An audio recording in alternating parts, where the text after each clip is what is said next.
중요한 질문을 던져야 됩니다. 자본주의 사회에서 과연 행복이 가능할까요? 어때요? 지금까지 프롬이 주장해왔던 것을 쭉 우리가 되돌아서 생각해 본다면 어떨 것 같아요? 가능할까요? 안 된다는 것이 프롬의 입장입니다. 안 된다는 겁니다. 왜 안 될까요? 우선 자본주의 사회에서는 자유와 통제력의 상실을 피할 수가 없다는 겁니다. 정치 권력은 누가 다 장악하고 있어요? 소위 한국의 기득권 측이 다 장악하고 있죠. 그건 뭐 다른 나라도 비슷해요. 아주 이제 특수한 괜찮은 몇 나라 빼고는. 그 다음에 경제는 어때요? 회사, 공장, 뭐 이런 은행 이런 거 다 누가 가지고 있습니까? 자본가들이 갖고 있습니다. 소수. 그러니까 우리 일반적인 서민들, 민중들은 철저하게 권력이라든가 자본이라든가 기술이라든가 지식에서 소외되고 있습니다. 통제할 수가 없어요. 그러면 거기에 의해서 또 조종되고 억압되고 있어요. 그러니까 무력감을 피할 수가 없다는 것이죠. 프롬의 입장은. 그래서 프롬은 일단 생산수단 자체가 사유화되어 있는 나라, 그러니까 자본주의 체제에서는 인간은 일단 경제 영역에 대해서는 자유가 없기 때문에 정치는 둘째치고 여기서는 인간이 무력감을 벗어날 수 없다. 따라서 인간은 행복할 수 없다는 것이죠. 그 다음에 또 한 가지는 자본주의 사회는 계속 공동체를 어떻게 합니까? 파괴하죠. 계속 파괴합니다. 왜? 경쟁을 강조하기 때문에. 물론 이제 경쟁을 좀 완화시키는 좋은 자본주의를 만들 수도 있겠습니다만 진짜 한국 같은 신자유주의가 들어온 자본주의는 그렇게 하지 않고 오히려 모든 공동체 안에다가 경쟁을 집어넣고 경쟁을 하도록 만드는 쪽이거든요. 그러다 보니까 정말 우리 한국 사회는 언제부터 경쟁이 시작된 것 같아요. 요새는. 아주 태어나서 말을 익히는 순간부터 경쟁하는 것 같아요. 애들이. 영어 공부하고 막 이러면서. 그래서 평생을 경쟁 관계에서 살아갑니다. 자, 그러다 보면 우리가 뭘 피할 수가 없죠. 고독감을 피할 수가 없어요. 이런 사회에서는. 즉 사랑의 관계와 공동체를 상실할 수밖에 없다는 것이죠. 그리고 우리가 지금 한국 사람들이 살아가는 인생 목적은 대체로 뭡니까? 사람답게 살기 위해서 밥을 먹는 겁니까? 아니면 밥을 먹기 위해서 살아가고 있는 것 같아요. 대부분의 한국 사람들의 인생 목적은 밥을 먹기 위해 살아가는 거예요. 이건 짐승 같은 삶이죠. 동물적인 삶입니다. 밥그릇을 위한 삶이라면. 즉 그냥 생존을 위한 삶. 혹은 내가 이 사회에서 버림받지 않고 남들한테 무시당하지 않고 나름 잘난 척하면서 살 수 있는 삶. 이거라면 이런 삶은 철저하게 밥그릇을 위한 삶이라고 할 수 있고 이기적인 삶이라고 했어요. 이기적인 삶. 그러면 이기적인 삶은 아까 얘기했듯이 생산적인 삶하고 아무 상관이 없어요. 내가 나만을 위해서 살아왔다. 철저히 혼자서. 그러면 이기적으로 살아왔다는 얘기고 그럴 경우에는 권태감을 피할 수가 없습니다. 그런 사람은. 생산적인 삶을 살지 않았기 때문에. 그러니까 제 친구들도 이제 제가 나이가 좀 많이 찼는데 제 친구들도 이제 고등학교 친구나 이런 애들을 만나보면 이기적으로 산 놈들 있죠. 그러니까 특별히 나쁘게 악하게 살았다는 뜻이 아니고 그냥 세상 일에 무관심하게 자기 그냥 그 밥 먹고 사는 거에만 이렇게 열심히 몰두하고 살아온 친구들이 있어요. 걔들이 굉장히 뭐랄까 허무감과 권태감을 심하게 표출하더라고요. 나이가 들고 나니까. 직장에서 또 퇴직하게 되니까. 이제 대기업 같은 데 들어가도 한국 같은 경우는 몇 살이면 밀려납니까? 한 45대면 퇴직 압력을 받죠. 그래서 50까지 버틴다 쳐도 50 넘어가서 버티기가 정말 어려운 곳이 한국의 대기업인데 제 친구들이 대기업 처음에 들어갔을 때는 뭐 좋아하더라고요. 그래서 나보고도 맨날 정신 차리라 그랬거든요. 야 정신 차려라. 너 언제나 그 짓을 하고 다닐 거냐. 요새 와서는 제일 부러워합니다. 왜? 돈을 제가 많이 벌어서 부러워하는 거 아니에요. 돈은 여전히 그놈들이 잘 벌고 나보다 돈도 많아요. 근데 뭘 부러워하죠? 생산적인 삶을 살고 있다고 느끼는 거죠. 그런 표현은 안 하는데 무식하니까. 그런 표현은 안 하지만 이제 걔들이 얘기하는 걸 해석해 보면 그 얘기예요. 너는 생산적인 삶을 살고 있지 않냐. 나는 뭐 그냥 살았다 이러고 막 밥만 먹으려고 그 얘기예요. 그리고 이제 끝났다 그것도 그나마 밀려나니까 난 이제 뭐 하냐. 나머지 시간 동안 이런 고민을 얘기합니다. 그 제가 야 그렇게 열심히 살아서 노후 자금 만들어 놓고 자식들 다 교육시킨 것도 잘한 거야. 그러니까 뭐라 그러냐면 야 그건 누구나 다 하잖아. 뭐 그런 식으로 얘기해요. 그거 못하는 사람이 어디 있어. 다 하는 거지 사람이면. 그러니까 삶의 의미는 거기서 찾을 수 없다는 얘기죠. 자기들이. 그래가지고 지금은 이제 인생 말년 이제 한 3, 40년 남았는데 한국 사회는 요새 죽지도 않죠. 죽고 싶어도 못 죽어요. 병원에 가면 다 살려내요. 그러니까 평균 수명이 80몇이에요 지금. 그러니까 한 5년 더 있으면 막 90, 100 된다는 얘기가 있어요. 그러면 이제 저도 앞으로 50년 더 살아야 된다는 얘기 아니에요. 100이 되면. 와 진짜 어떻게 해야 됩니까? 이제부터 인생 설계 다시 해야 됩니다. 이제 인생을 새로 시작해야 돼요. 그 정도로 요새는 수명이 길어졌어요. 그러니까 얘네들이 50에 회사에서 밀려났어요. 대기업에서. 얼마나 끔찍할 거예요. 남은 시간. 권태롭게 사는 게. 그러니까 뭐 한 놈은 그런 얘기까지예요. 자기가 전원주택 하나 사놓을 테니까 네 것도 같이 지을 테니까 와서 살자니까 같이. 지 권태감을 해소하기 위해서 나를 희생시키겠다는 거죠. 예. 돈으로 유인해서. 근데 제가 가겠다 그랬습니다. 예. 그렇게 지으면. 자, 어쨌든 이 권태감이라는 것은 인간은 견딜 수가 없는 겁니다. 그래서 자본주의 사회에서는 기본적으로 프롬이 얘기했던 세 가지의 각한 감정, 인간이 견디기 힘들어하는 감정인 무력감, 고독감, 권태감을 해결할 길이 없다는 것이죠. 자본주의 시스템 안에서는. 자, 그러면 프롬은 어떤 세상이 되면 이것이 해결될 수 있을 거라고 봤을까요? 바로 프롬이 얘기한 것은 건전한 사회입니다. 건전한 사회. 심리학적으로 표현하면. 이제 저는 이걸 옛날부터 건강한 사회라고 표현해왔는데 똑같은 얘기입니다. 이제 쉽게 하면 sane society라고 하는 건데요. 그러니까 sane이 그거죠. 정상이라는 얘기죠. 건전하다. 그러니까 뭐 그거나 그리고 이제 뭐 건강하다라는 의미로 쓸 수도 있다고 봅니다. 자, 건전한 사회인데 프롬은 그것을 인본주의적 사회주의라고 이름을 붙였어요. 인본주의적 사회주의.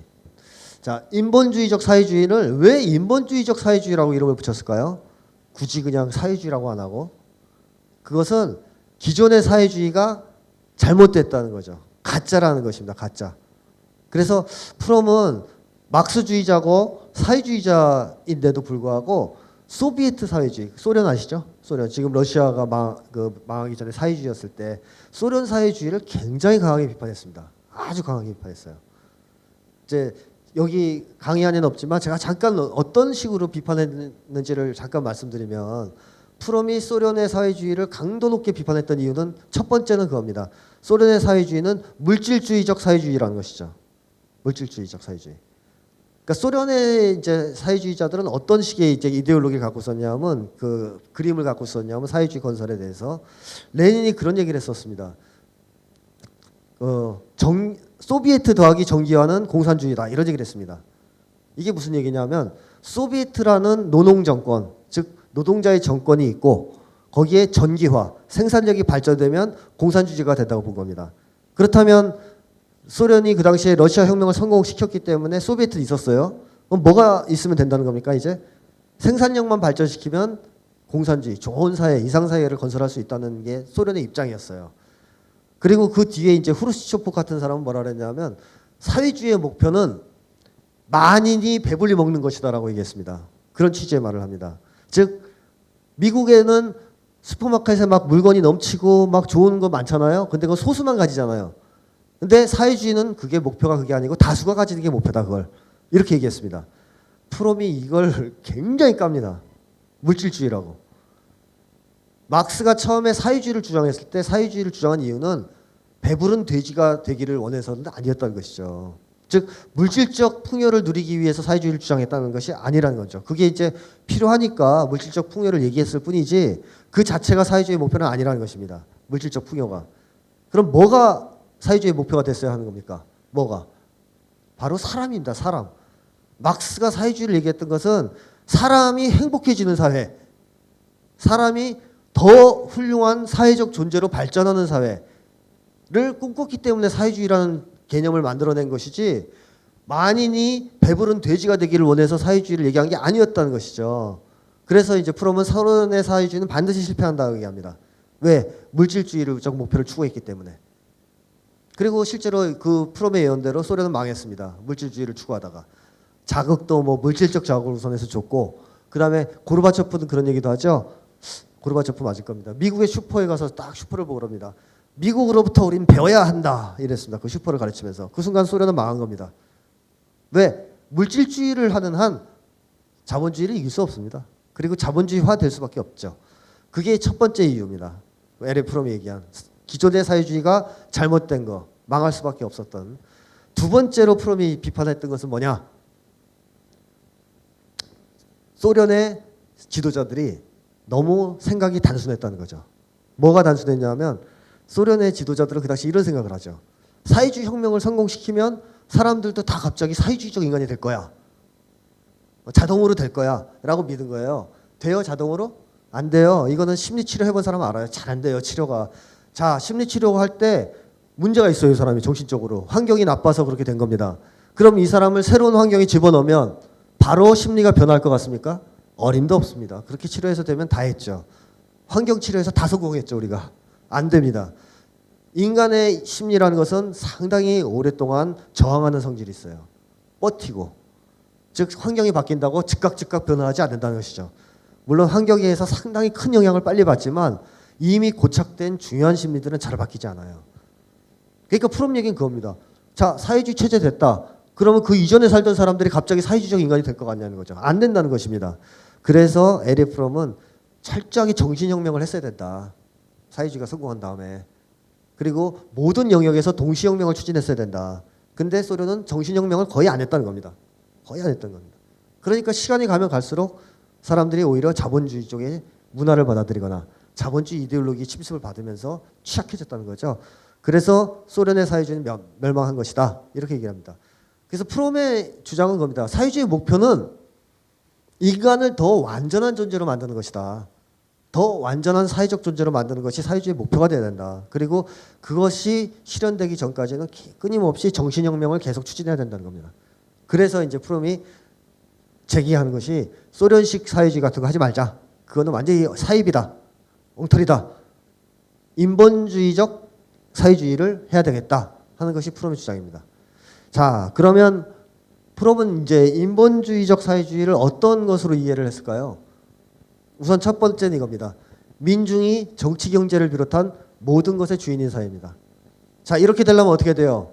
정치 권력도 누가 가져야 됩니까? 명실공히 민중이 가져야 됩니다. 정치 권력도.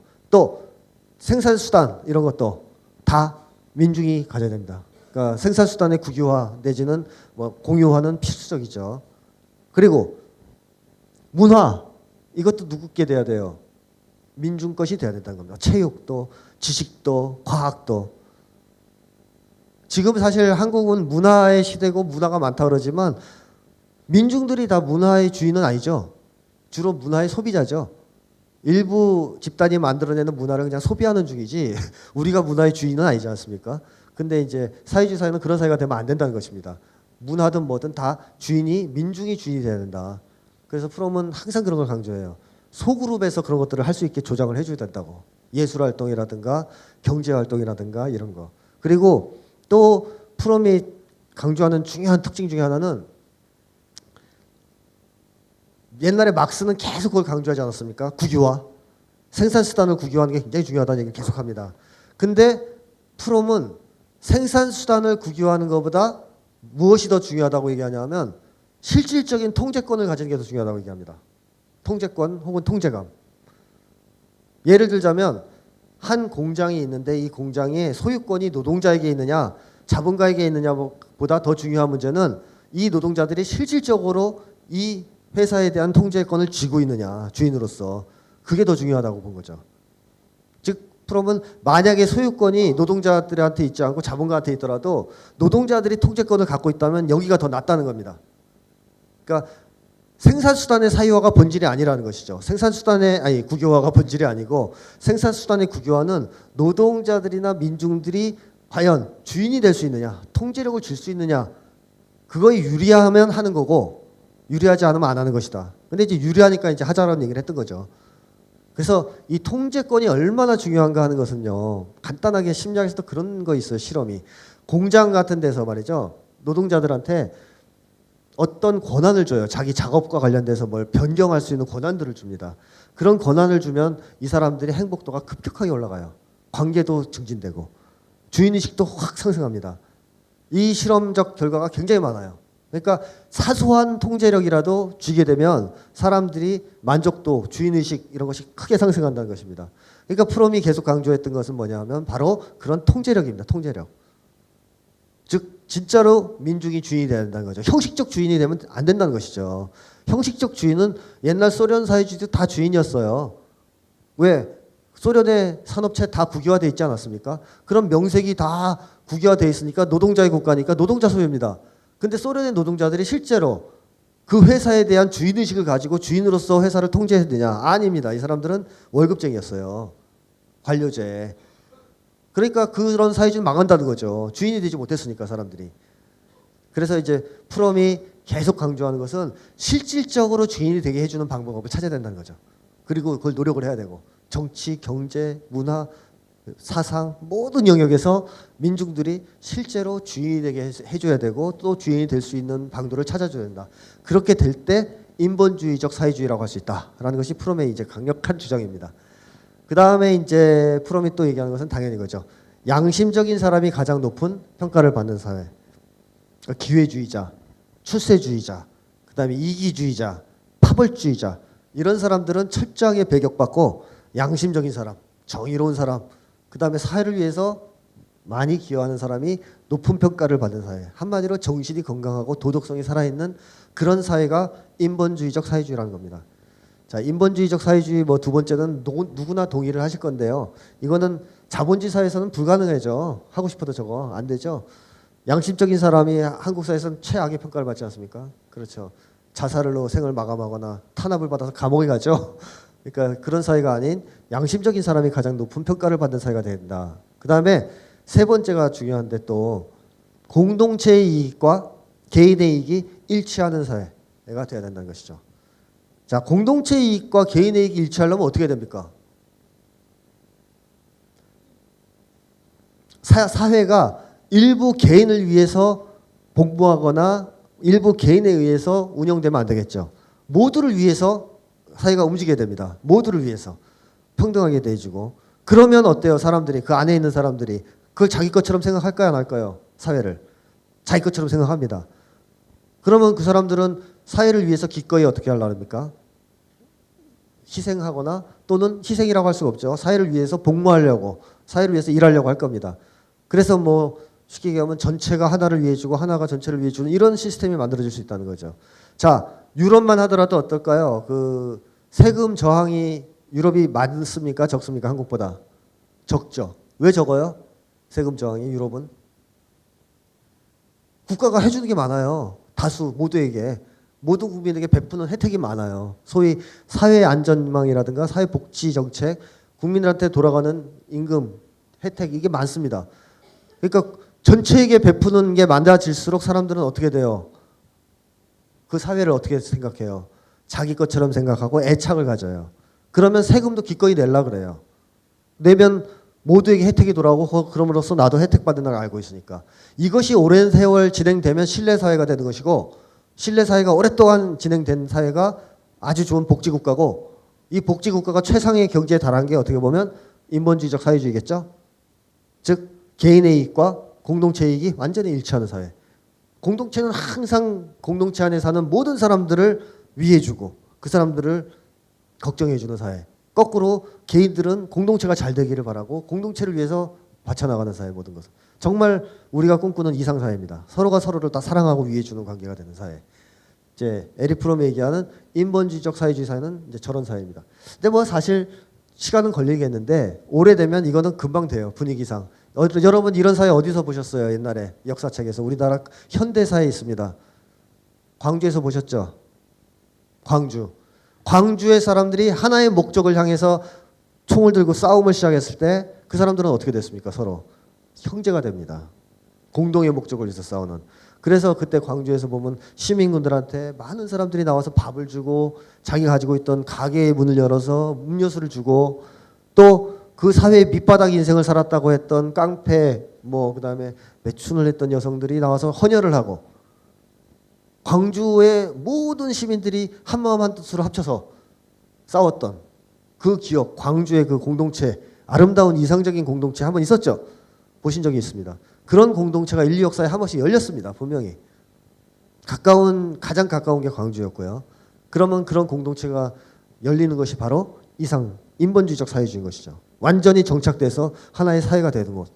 자, 뭐 좋겠죠. 막 말만 들어도 좋은데. 자, 그 다음에 네 번째인데 이게 굉장히 중요한데요.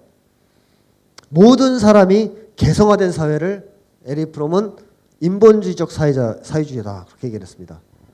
근데 에릭 프롬이 얘기하는 이 개성화라는 말을 잘 써야 됩니다. 개성화라는 말을 잘 이해해야 됩니다. 에릭 프롬이 얘기하는 개성화는 뭐냐? 완전한 사회적 존재가 된다는 뜻입니다. 완전한 사회적 존재는 어떤 존재일까요? 인간 본성을 최고의 높이에서 갖고 있는 존재겠죠. 즉 자유로운 자.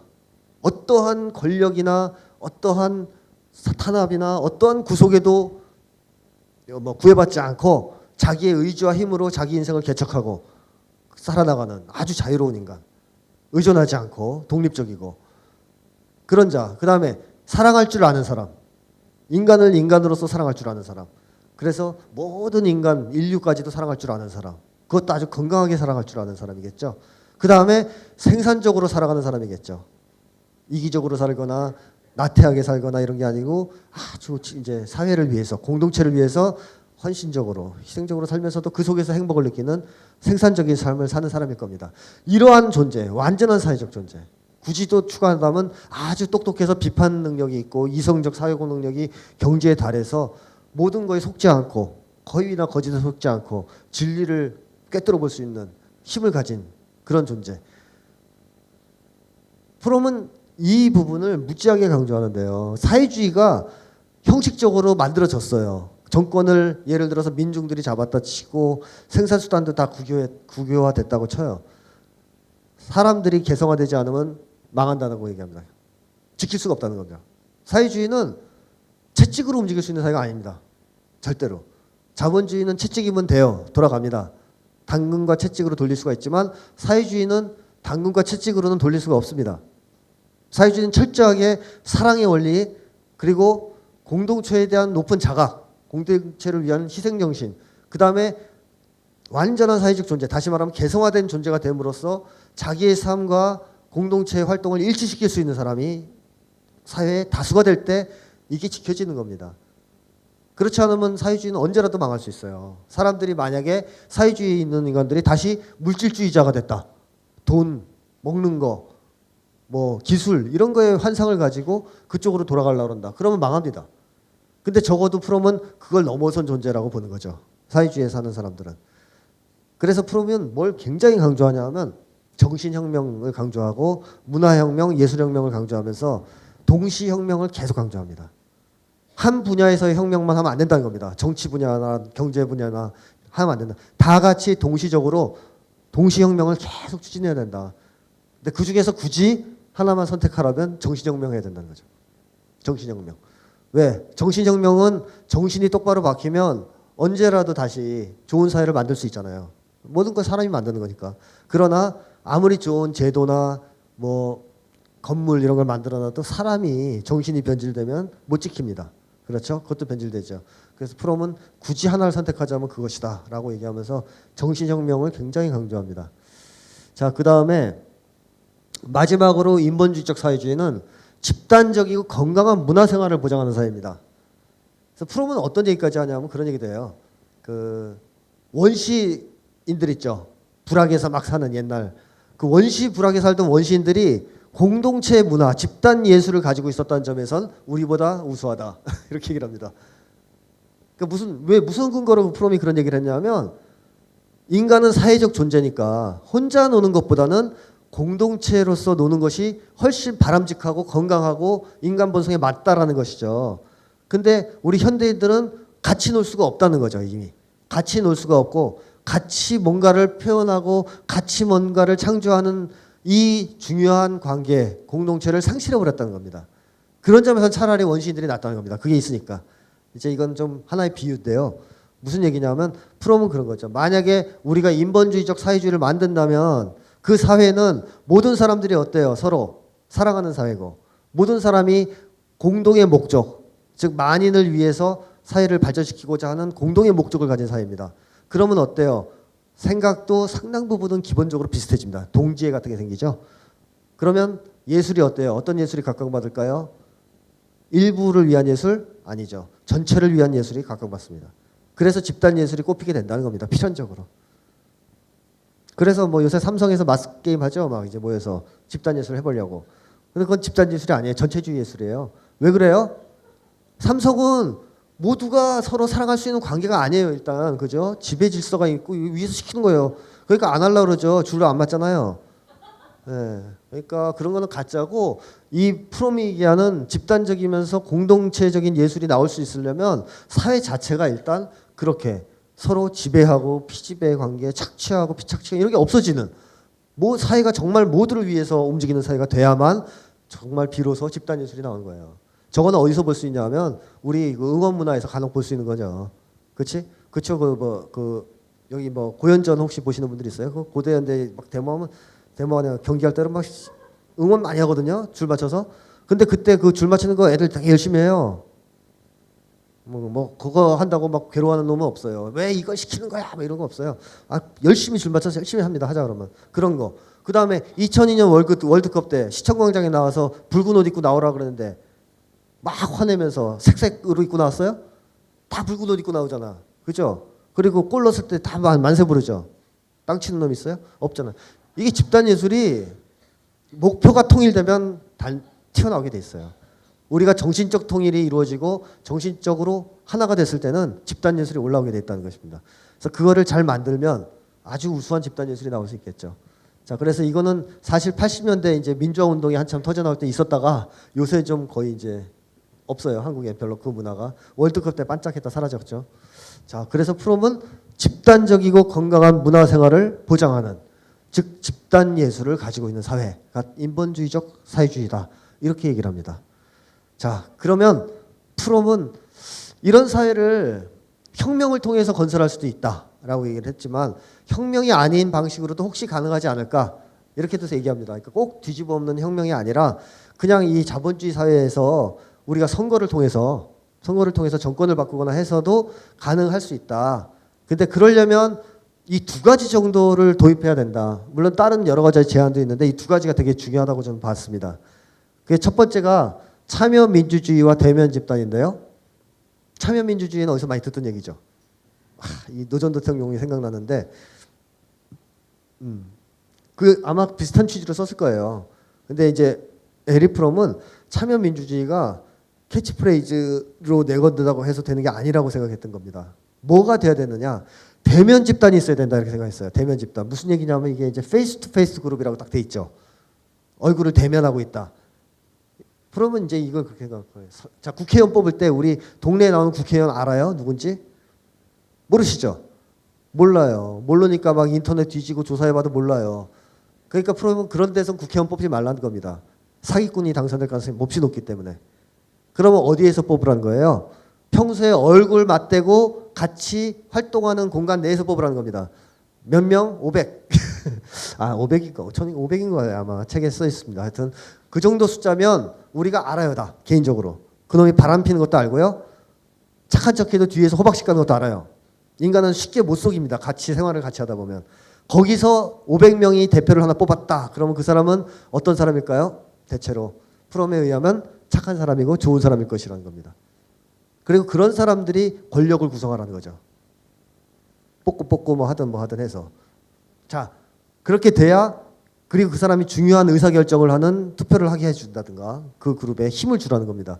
그래서 이런 제도를 좀 도입하자. 근데 이게 당장 한국에서 도입될지 안 될지는 모르겠습니다만 제가 생각해 봐야 될 건 그거죠.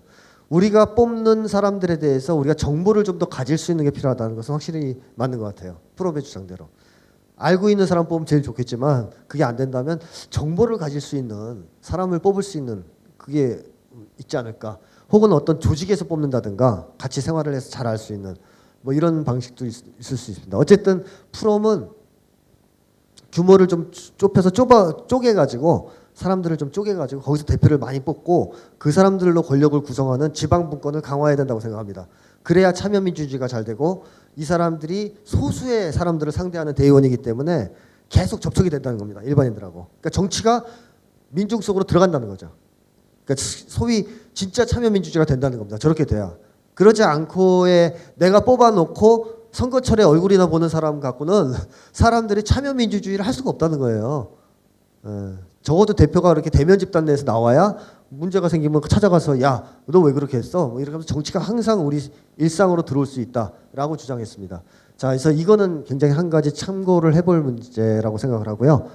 그 다음에 또 한 가지는 프롬이 얘기하는 것은 최저생계비 또는 기본소득제도 이렇게 표현되죠. 저는 이걸 존엄유지비라고 이렇게 표현했는데요. 왜냐하면 인간 존엄을 위해서는 꼭 필요한 돈을 줘야 된다 하는 취지의 제도이기 때문에. 그래서 프롬은 최저생계비를 보장해 줘야 된다. 인간 모두에게. 이렇게 얘기를 합니다.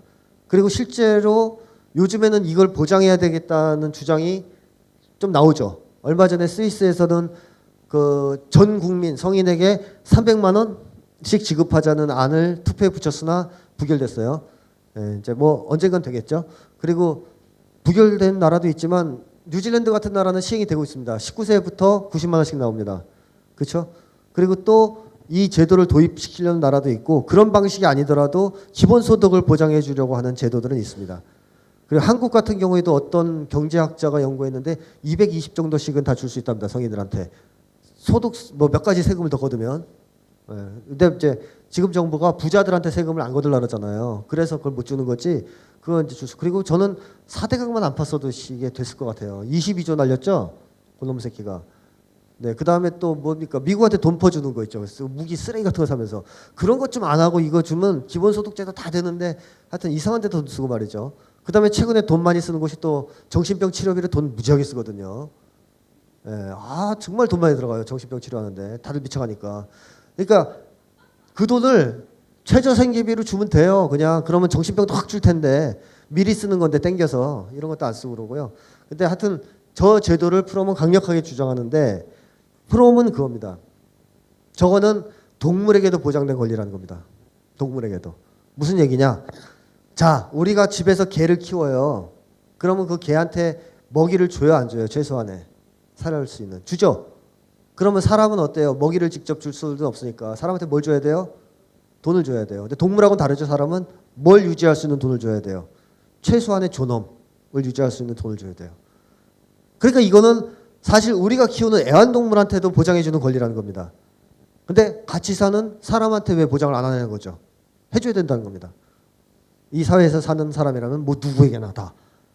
자, 여기에 대해서 물론 이제 이 얘기를 들으면 새누리당 이런 놈들은 반대하겠죠. 미친 듯이 개거품 물고 지랄하겠죠. 예, 죄송합니다. 제가 격한 말을 써서. 제가 새누리당한테 뭐가 당한 게 있는 것 같아요. 트라우마가 있나 봐요. 좀 거칠어집니다, 입이. 자, 근데 어쨌든 반대할 겁니다. 논리, 어떤 논리를 필까요? 일하지 않는 놈들한테 왜 돈을 주냐? 일을 해야 돈을 주지. 이럴 거 아니에요. 그죠? 걔들이 제일 잘 쓰는 논리입니다. 자, 왜 도대체 일하지 않는 사람한테 돈을 주느냐? 일하는 사람만 줘야 된다. 이런 얘기를 한다면, 자, 우리 새누리당 국회의원들이 만약에 그런 얘기를 한다면 그 사람들은 어떻게 됩니까? 자기 집에 갔을 때 자기 자식들과 할아버지들은 굶겨 죽여야 됩니다. 왜? 일해요? 그 애기들이 여러분들도 애기들 일 안 하잖아요. 집에서 빨래하고 이런 거 말고 돈 벌어오는 거 얘기하는 겁니다. 근데 돈 안 벌어와요. 그리고 퇴직해서 돈 못 버는 경제활동 못하는 사람 노인들 돈 못 벌어와요. 그러면 먹을 거 주면 안 됩니까? 굶겨 죽여야 돼요? 지금 말을 잃으셨어요. 너무 화가 나서. 그럴 수 없죠. 그리고 새누리당 사람들도 줘요 안 줘요? 자기 애한테 돈 주잖아요. 일 안 하는데. 근데 왜 안 된다는 거예요? 돈을. 일 안 한다고 못 준다는 논리는 뭡니까? 그것은 딱 하나밖에 없죠. 자기 새끼는 귀중하고 다른 사람은 죽어도 된다는 논리입니다. 그런 이기주의 때문에 한국 사회가 지금 이 모양이 꼴이 됐기 때문에 그걸 극복하기 위해서라도 한국에 살고 있는 모든 사람은 살려줘야 됩니다. 기본적으로. 우리 자식들처럼.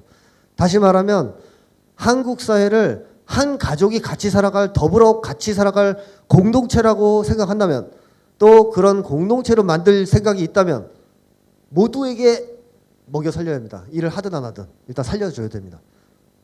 근데 우리가 마치 자식과 노인들을 부양하는 것처럼 그들도 부양해야 된다는 것입니다. 근데 만약에 한국 사회가 앞으로도 지금도 그렇지만 다른 사람은 죽던 말던 세월호에 갇힌 아이들이 물에 잠겨 죽던 말던 내 입속만 차리겠다. 영원히 우리 한국 사회는 서로 이기적으로 살면서 서로를 죽이는, 경쟁하는 그런 잔인한 사회가 돼야 된다라고 믿는다면 일 안 하는 자들은 굶어 죽도록 내버려둬도 되겠죠. 이건 관점의 차이입니다. 우리가 앞으로 어떤 사회를 만들 것이냐. 더불어 같이 살아가는, 우리가 서로를 가족처럼 대하는 아름다운 세상을 만들 것이냐. 아니면 여전히 나 혼자만 잘 먹고 잘 사는 아주 이기적이고 잔인무도한 세상을 만들 것이냐. 전자라면 일 안 하는 자들한테는 먹을 걸 주면 안 되겠습니다. 굶겨 죽어도 됩니다. 그러나 후자라면 줘야 됩니다. 일단 다 살려내야 돼요. 최소한의 우리가 가족을 대하는 태도는 공동체 성원들한테 보여줘야 됩니다. 그래야 그 사람들도 공동체에 대한 적대감을 거둡니다. 지금 한국 사회가 공동체에 대한 적대감이 얼마나 큽니까? 숭례문이 왜 불탔어요? 그 할아버지가 할 일 없어서 가서 오줌 싸다 불낸 거예요? 아니지 않습니까? 화가 나 있는 겁니다. 공동체에 대해서. 그리고 잔혹범죄가 얼마나 많이 증가합니까? 이 사람들이 왜 공동체에 화가 나요? 공동체가 자기를 사랑해주지 않기 때문에, 가족으로 대우해주지 않기 때문에. 세금을 낼 때 왜 저항합니까? 우리가 공동체로부터 받은 게 없으니까. 저 진짜 받은 거 없어요. 근데 의료보험이 16만 원이 나가 거의 한 달에. 병원에 가서 그 돈을 언제 내가 쓸지 지금 걱정이에요. 아프지도 않는데 왜 이렇게 많이 나오는 거예요? 자, 이거 죄송합니다. 딴 얘기를 했는데. 자, 어쨌든 낼 때 분노가 생겨요. 이게 참 즐거워야 되잖아요. 국가를 위해 세금을 낼 때. 야, 이게 나가면 참 만인을 위해서 쓰여지면서 좋은 걸지 하면 기분이 좋아야 되는데 우리는 세금 빠져나가고 뭐 나가면 화가 막 나요. 담배값이 2,000원 붙인다 그러니까 거의 막 사람들 막 거품 불잖아요 지금. 네, 이런 상황입니다. 왜? 공동체로부터 우리가 받은 게 없고 공동체로부터 사랑을 받은 적이 없기 때문에 그런 거예요. 그러면 국가가 국민들한테 뭔가 더 거들려면, 공동체를 위해서 살기를 바란다면, 또 공동체에 기여하는 시민의식을 가지기를 원한다면 국가가 먼저 최소한 국민을 사랑한다는 걸 보여줘야 됩니다. 그게 뭡니까? 최소한의 존엄 유지비를 주는 거죠. 이것은 돈으로 계산할 수 있는 문제가 아니에요. 제가 돈으로 계산하려고 하는 미친놈들이 있어서 책에다 그 얘기 썼습니다만 돈으로 계산할 수 있는 문제가 아닙니다. 이건 인간의 존엄과 관련된 문제고 우리의 정신건강과 관련된 문제고 우리의 행복과 미래에 관련된 절대적인 문제입니다. 양보할 수 없는 문제예요. 우리 부모님이 돈을 못 벌어온다고 그래서 병에 걸리면 산에 갖다 버리는 것이 옳지 않다고 생각하신다면 우리는 한국 사람들 일을 하건 못하건 능력이 있건 없건 기본적인 소득은 보장해 줘야 됩니다. 최소한의 인간으로서의 삶은 보장해 줘야 됩니다. 그 정도의 우리가 선한 마음을 갖고 살아야 이 세상에 희망이 있을 겁니다. 자, 이건 더 자세한 얘기는 여러분들이 한번 나중에 책을 읽어보십시오. 네, 이제 결론인데요. 프롬이 얘기하는 것은 그겁니다. 인간의 시대가 도래할 것이라는 거죠. 인간의 시대가. 저도 그렇게 생각하고요. 많은 사람들이 그렇게 물어봐요. 과연 인간의 시대가 올 거냐? 지금 세상이 과연 더 좋아질까? 라고 묻지만 프롬은 온다고 얘기합니다. 저도 온다고 믿습니다. 왜 그러냐면 프롬은 20세기에 인간은 죽었다 이런 선언을 했어요. 이건 무슨 뜻이죠? 인간이 뭐 어떤 차원에서 죽었다는 겁니까? 정신적으로 죽었다는 얘기입니다.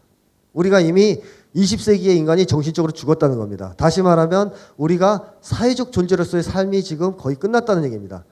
우리가 사회적 존재로서 살고 있다면 어떻게 살고 있을까요?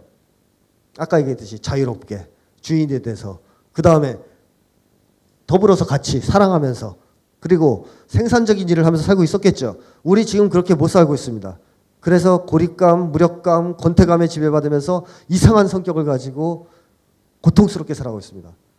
즉 인간은 이미 정신적으로는 끝났다는 얘기입니다. 20세기에 자본주의 시스템 때문에. 그게 프롬의 주장입니다. 20세기 인간은 죽었다는. 그리고 저도 동의합니다.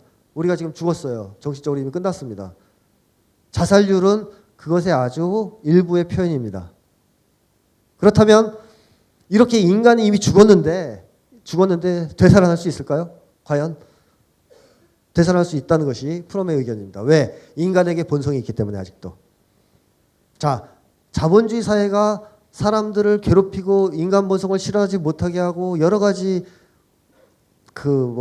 우리가 사랑할 수 없는 장애물들을 만들어 놨어요. 그러나 우리가 만약에 인간 본성이란 게 완전히 사라졌다면 우리가 괴로움을 느낄까요? 과연? 고통이나?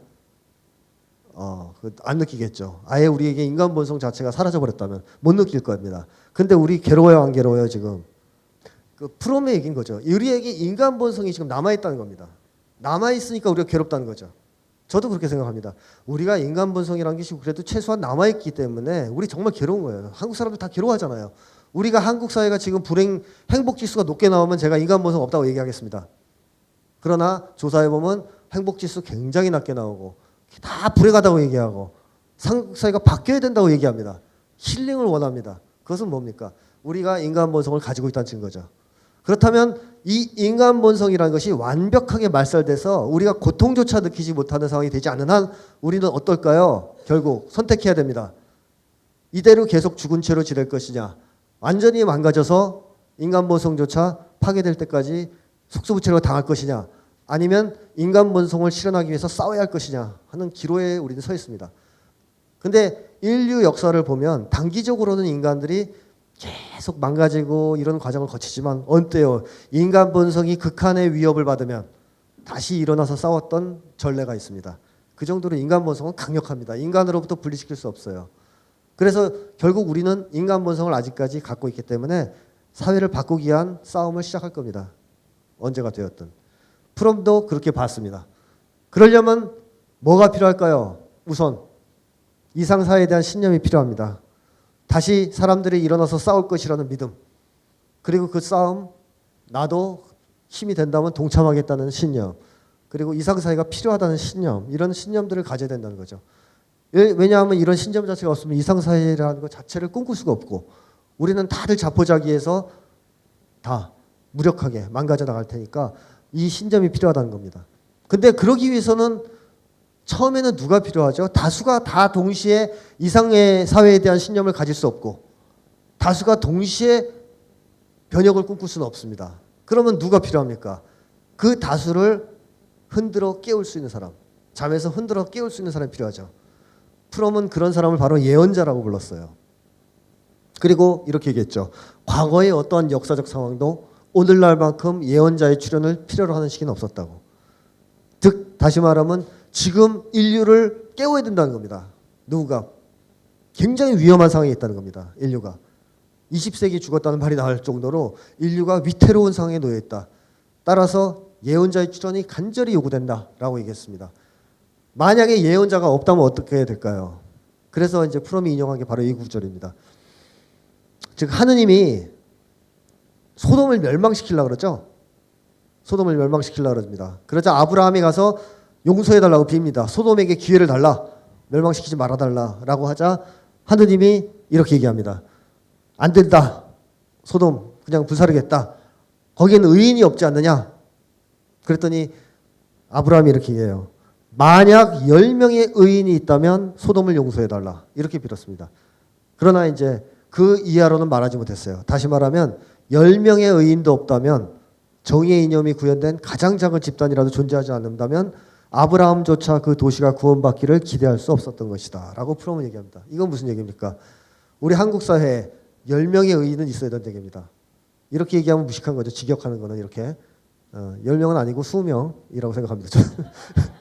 여기 20명 넘게 오셨기 때문에 제가 딱 20명이라고 생각하는데 최소한의 사람들은 있어야 되겠죠. 사람들을 잠에서 깨우는.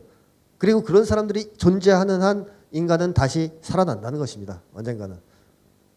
우리 같은 사람들, 인간의 본성이 다시 깨어나서 인간의 시대를 열 것이라고 믿는 사람들, 또 그런 시대를 열어가기 위해서 노력하는 사람들이 몇 명이라도 존재하는 한 다시 인간의 시대는 열릴 것이라는 것이고 그 결과 다가올 세상은 인간의 시대가 될 것이라는 것이 프롬의 주장이었습니다.